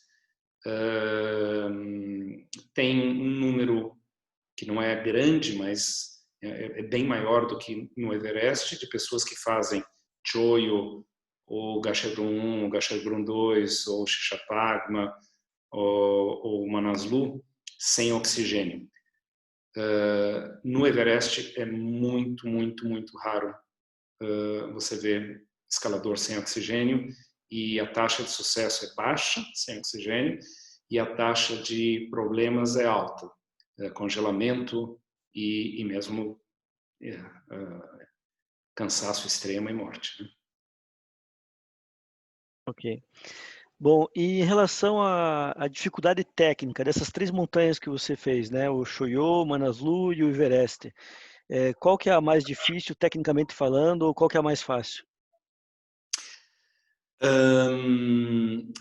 Quando eu fui para o Manaslu, e eu fui ler a respeito do Manaslu, tudo que eu li me dizia que era o mesmo grau de dificuldade do Choyo. E pelo menos a minha experiência, é totalmente diferente dessa, né? O Choyo é uma montanha que eu super recomendo para quem vai fazer Everest. Eu acho que é um super aprendizado. Você entra no Everest com muito mais controle, com muito mais conhecimento e com muito mais confiança. Quando você está no cume do Choyo, a 8.200, você enxerga o Everest a 20 quilômetros de distância, 600 metros mais alto que você só. E isso, emocionalmente, é uma coisa que eu lembro que, a hora que eu olhei para o Everest, eu pensei, putz, eu acho que eu dou conta. Porque eu cheguei muito bem no topo do Choyo, então eu falei, ok, mais 600 metros eu acho que vai rolar. E realmente foi mais ou menos assim. O Choyu decididamente não tem nenhum obstáculo técnico. Tem aquelas 2 paredinhas, elas são cansativas, mas não são nada do outro mundo. O Everest, tecnicamente, tem a parte da cascata, que não é particularmente difícil. Tem algumas coisas como aparece o Marco subindo uma paredinha que ele está front pointing, né? Tem esse tipo de coisa, e tem as escadas, enfim. É mais a questão de você tentar fazer tudo aquilo rápido, que complica um pouquinho. Se não houvesse essa urgência de você terminar logo a cascata, aliás, é um lugar belíssimo, assim, eu adoraria poder parar, sentar e ficar lá algumas horas curtindo aquilo. Mas não, você tem que ir, você tem que sair, você tem que ir o mais rápido possível. É exatamente o oposto do que a gente sempre prega para todos os nossos clientes, que é encontrar o ritmo, caminhar no seu ritmo, não ficar ofegante. É muito melhor você ir muito lento, sem precisar parar, do que você sair correndo e parar, e sair correndo e parar. Só que na cascata é exatamente o contrário que você faz. Tem alguns pontos, que são pontos que você sente que você está seguro. Então, você basicamente corre de um ponto seguro para o próximo ponto seguro. E você chega lá, aí pega fôlego de novo e segue. Então, fora isso, de novo, o Everest não é muito técnico, mas tem, obviamente, os outros fatores de dificuldade, que é a duração e a altitude, né? O Manaslu, para mim, se provou complicado. Você começa o trekking a 600 metros de altitude em agosto. Agosto, nessa altitude, está fazendo 40 graus e muito úmido. Eu cheguei a ter hipertermia. A única vez que eu tive hipertermia na vida foi lá no trekking do Manaslu, em agosto. Muito quente, extremamente úmido. Daí você chega na montanha, tem um campo base muito baixo, 4.700. O Choyu tem um campo base de 6.300. Então, o que acontece no Manaslu? E você chega em setembro, ainda durante a época das monções, ainda durante a época de chuva. E no campo base, por não ser tão alto assim, chove, não neva. E nevar é tranquilo, você sai, você vai passear, você vai visitar, só neve. Chuva não, você sai, você se molha, então fica uma lama, é ruim, é desconfortável, você está preso. A gente chegou a ficar 5 dias sem parar chovendo. Aí você vai mais para cima e neva. E você vê esse acúmulo de neve setembro inteiro. E você vai fazer cume no final de setembro, nos primeiros dias de outubro. A montanha está carregadíssima de neve. Então o risco de avalanche, que é muito pequeno no Choyu, no Manaslu, pelo menos no ano que eu fiz, era imenso. E tanto que deu o que deu. E de novo a questão das cravaças. Elas foram abrindo durante esse mês e meio que a gente ficou subindo e descendo, e subindo e descendo. Chegou a ter uma escada, eles colocaram uma escada que num determinado ponto ela não estava apoiada em nenhum dos dois lados, ela estava presa pelas cordas, mas ela estava bamba. Então a gente pisava de um lado, ela virava, pisava do outro. Muito complicado. E na volta, na descida do cume, uma das cravaças tinha aberto tanto que eu travei. O Paul veio e saltou. Bom, ele era bem maior que eu. Eu vim e olhei para baixo. Acabou. Eu não consigo saltar isso. Só que não tinha mais ninguém na montanha, nós éramos os últimos 2, não tinha resgate, não tinha mais nada e não tinha o que fazer. Ou saltava ou ficava lá. Isso, sei eu, 6.600 metros. Até uma hora que eu fiquei uma hora parado, olhando para o treco, tentando, sabe, quando você enche o peito e não conseguia. Aí chega uma hora que eu falei, bom, seja o que Deus quiser, peguei o ISEX, e só que você não consegue dar impulso, você não consegue correr com crampon e bota tripla, né? Então, basicamente, você tem que estar paradinho ali na ponta e saltar. E joguei o ISEX e passei. Mas é estressante. Então, essa questão das cravaças no Manaslu, eu acho complicado. Então, para mim, sem dúvida, por várias razões, eu recomendo o Choyu como um passo anterior ao Everest. Talvez a única O único problema, e é um problema sério muitas vezes, com o Choyu, é que como ele está no Tibete, volta e meia a China decide fechar. Tem uma manifestação de monges em Lhasa e a China fecha para evitar que o mundo saiba o que está acontecendo lá. E isso pode ser catastrófico. Você está com tudo preparado, está em Katmandu, pronto para ir para lá e de repente, bum, e acabou a tua expedição. Mas fora isso, 100 vezes o Choyu para mim do que Manaslu. Bom, então minha última pergunta, tá, Manuel? Primeiro, parabéns aí pela tua palestra, parabéns pela tua história, é muito legal de ouvir ela, dá muita motivação para a gente. E minha última pergunta seria o seguinte: na Cordilheira do Himalaia, uma montanha, né, que não precisa ser dessas famosas, não precisa ser o top da altitude, mas uma assim que você diz, olha, é bonito, gostei, vale a pena, é super legal. Qual que você recomendaria das montanhas que tem lá? Tá. Só uma coisa antes que... Agora eu imagino que as pessoas vão começar a ir embora. Quem quiser saber mais dessas histórias, tanto do Manaslu, quanto do Choyu, quanto do Everest, eu escrevi 3 livros. E esses 3 livros estão disponíveis no nosso site, morgadoexpedições.com.br, em PDF, gratuitamente. É só entrar lá e baixar. Tá? Aí tem muito mais detalhe do que eu pude contar hoje. Deixa eu te mostrar. Deixa eu ver uma coisa. Deixa eu ver se aparece aqui.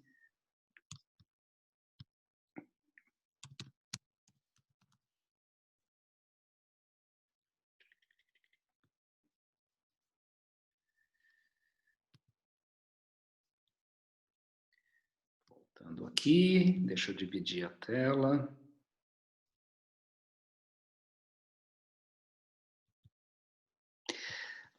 O Lobuche East é uma montanha de 6.200 metros. Tem 2 montanhas que se escala bastante no Nepal, de 6.000.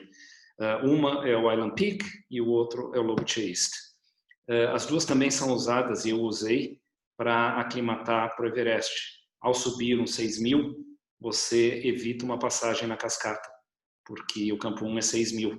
Então, se você subir uns 6.000 sem risco, ou com um risco muito pequeno, você evita uma das passagens. Então, muita gente está usando essas 2 montanhas para aclimatar para o Everest. O Lobuche, ele pode ser feito como uma extensão do trekking ao campo base do Everest. Você vai até o campo base, faz o Kalapatar, faz 12 dias de trekking e com isso você se aclimata para fazer essa montanha. E é uma montanha muito, muito bonita.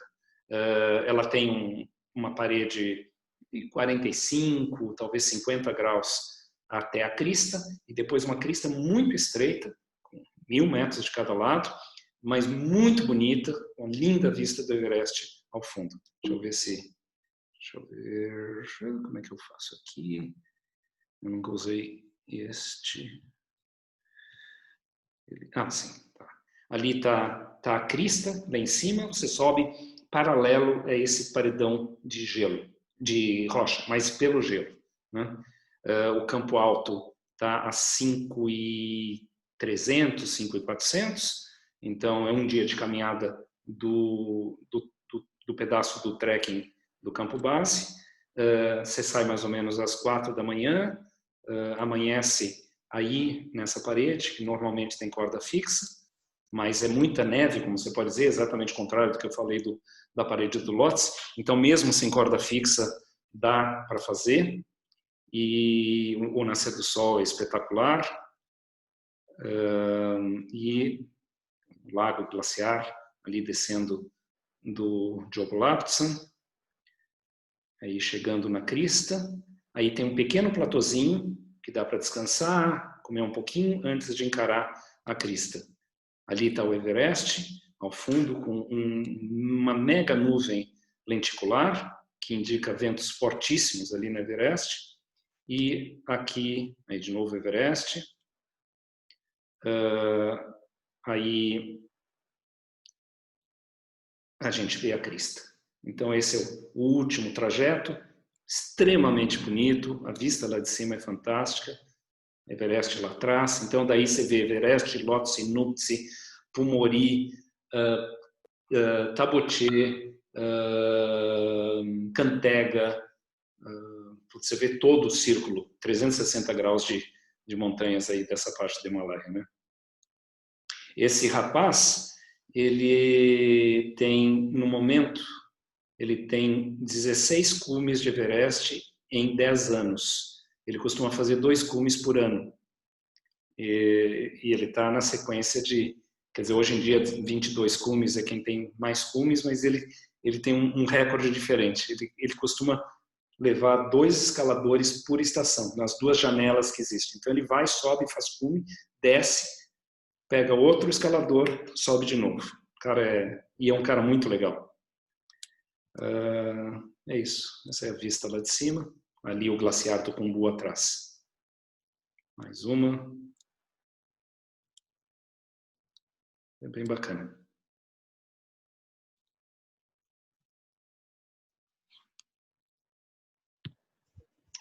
Ok, muito obrigado. Agora tem mais um monte de 7.000. Uma montanha que, não no Himalaia, mas uma montanha que eu acho muito bacana, eu até prefiro ao Aconcagua, é o Lenin, no Quirguistão. É bem organizada, não é muito cara, uma cultura diferente e é um montanhão, assim, com neve, com acampamentos na neve. Tem 4 campos, um 7.200. Então eu acho uma bela montanha, para quem quer ir um pouquinho mais alto.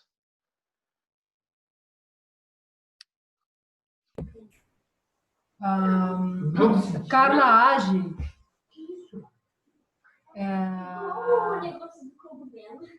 Ela está perguntando sobre que tem um amigo designer. Não sei se a Carla está aí. Está aí sim. Carla?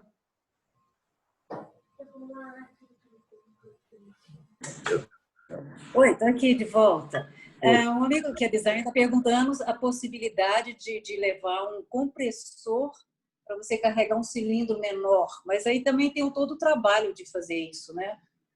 Um compressor de ar. Não, na realidade não é ar, né? É oxigênio. Ah, oxigênio, né? Então não dá. Mas sim. Por várias razões não dá. E daí acabaria com certeza sendo mais pesado, mais complicado de transportar. Ah, tá. Sei. Ah, tá. Legal. Falou. Obrigada. Quem estava fazendo sinal agora há pouco?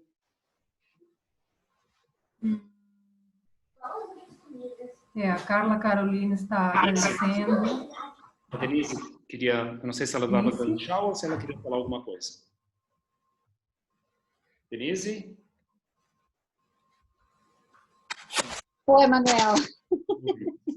Eu até escrevi aí agora. É que eu ando namorando o Lobuche, né?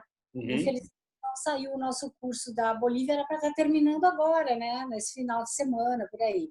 Isso. Porque a ideia é depois a gente fazer o treinamento da Bolívia, fazer uns 6.000, né? E o João Carlos tem ideia de fazer uns 6.000 aqui na América do Sul, né? Mas eu ando com vontade, uma saudade do Nepal. E eu vinha falando para ele do Lombuché. E agora ele viu, ele se encantou. Então, ó. Que bom. Para conseguir parceria. Então, na realidade, no curso da Bolívia, a formatura já é uns 6.000, né? Que é o Wine. Né? Mas eu quero voltar para o Nepal. Eu te entendo. Eu tenho feito isso com alguma frequência. Eu te entendo. Que a gente voltou, né? A gente foi para fazer os Annapurnas, que foi maravilhoso. Mas já faz 2 aninhos, então eu quero voltar. Agora consegui parceria. Que bom, fico feliz. E agora só estamos esperando. Muito bonita. Só vamos esperar que saia então o curso da Bolívia, né? Sim, perfeito. E esse rapaz que eu mostrei para vocês, que chama Dord também, que nem o nosso... É o nosso Dord. Esse é o outro Dord. Ele que normalmente a gente pede para acompanhar quem quer fazer o Lobuche. É um cara mega experiente. 6 cumes de Everest, né? Então, dá para imaginar. Quantos dias é o Lobuche? Seriam 3 dias a mais. Porque você já está aclimatado. Então, na descida, quando você sai de Gorakchep, você vai para Rinpoche, normalmente. Né? Em vez de Rinpoche, em Lobuche, você segue para Tugla, na base daquele memorial para os Sherpas. Lembra do memorial dos Sherpas? Tem aquele lugar que só tem 2 lotes, que chama Tugla. Né? Então você sai de Gorakshep, vai para Tugla, dorme lá. Tá? No dia seguinte você vai para o Campo Alto.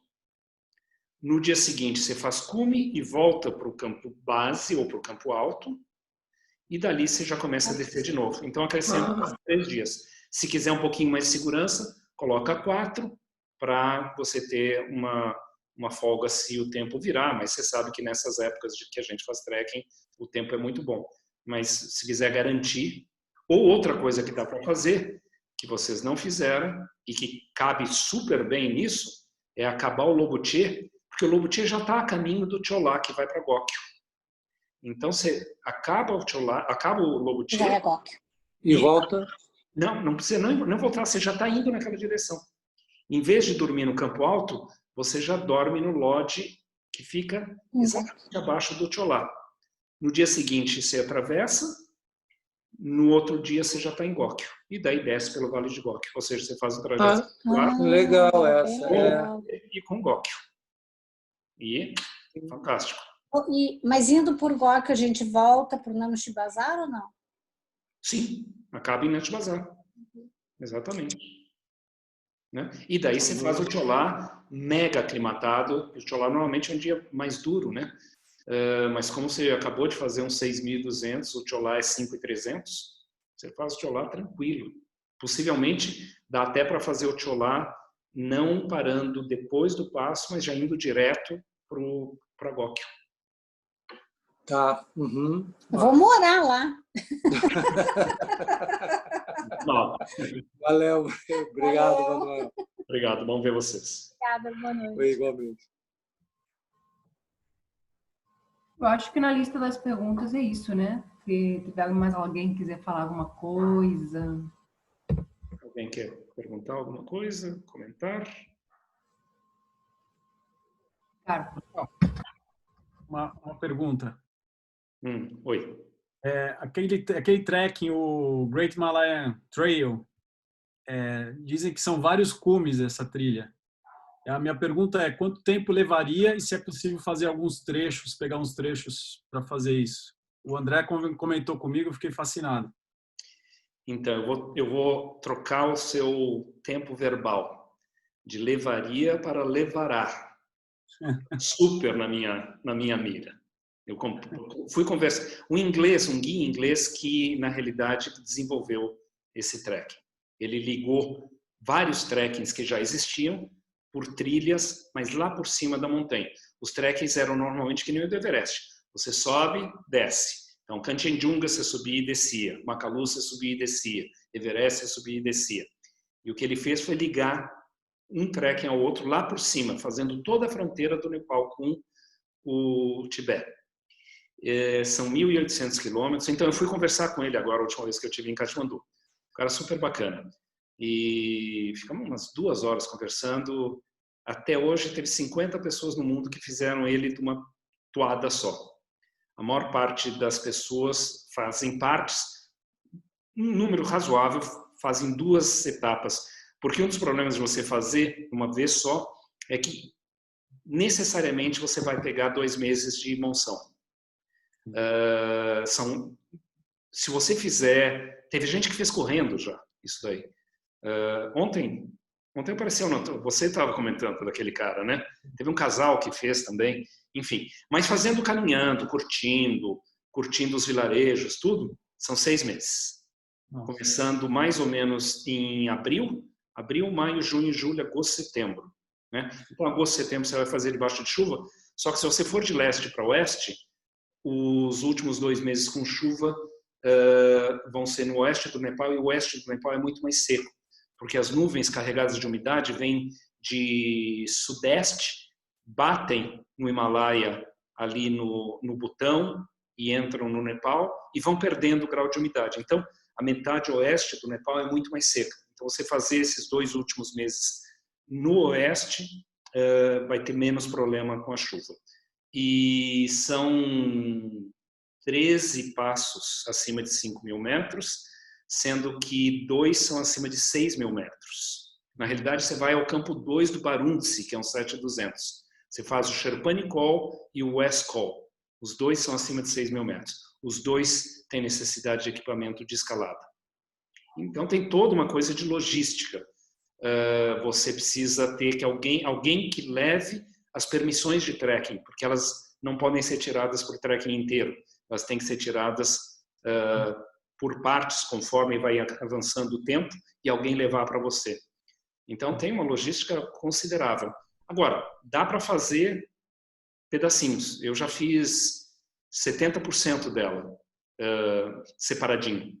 Mas eu tenho muita vontade de um dia desses guiar o nosso grupo de campo base em março, me aclimatar dessa forma, de lá voar para o Kanchenjunga de helicóptero e daí começar no Kanchenjunga e ir para o oeste. Tenho bastante vontade de fazer. De repente, né, Ricardo?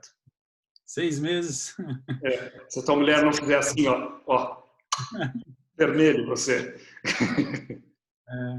A mulher e a filha. E a filha. Obrigado, Manuel. Nada. Mais alguém quer conversar alguma coisa?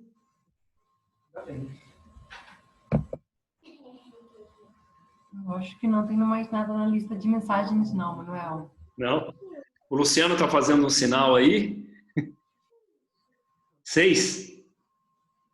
6 o quê? 6 perguntas? 6 perguntas? 6 meses, Manuel. O cara tá louco. Ele não volta mais pro Brasil, cara. Ele não volta pro Brasil. Ele vai ficar nunca mais, vou voltar lá. Vou ficar 6 meses em Santa Catarina. A mulher dele vai socar ele. Ele deve estar no quarto fechadinho, né? Por isso que ele tá perguntando isso aí. Eu tô vendo que ele não tá com fone. Ele podia estar com fone. Daí. Não, ele tá com fone. Tá fone. Isso aí. Pessoal, fala para esse obrigado. pessoal aí. Desculpa. A Denise, é o seguinte. Você tem que ir no Góquio e descer do Góquio lá para Nantes Bazar para dormir. Numa tocada só. Você acorda às 5 horas da manhã, vai lá no cume do Góquio e depois você desce até Nantes Bazar, tá bom? Essa é a pedida. Eu e esse cara aí fez, aí o Ricardo Lima aí, ó. É isso aí. Muito bom. Bom, pessoal, terça-feira temos Mongólia e quinta-feira temos yoga e montanha. Então, espero vocês lá, tá bom? Bom fim de semana. Obrigado, Sabina, pela força e até a semana que vem. Bom fim de semana para vocês. Fiquem em casa. É o que tem, né? Obrigada, boa noite. Boa noite. Tchau. Tchau, tchau.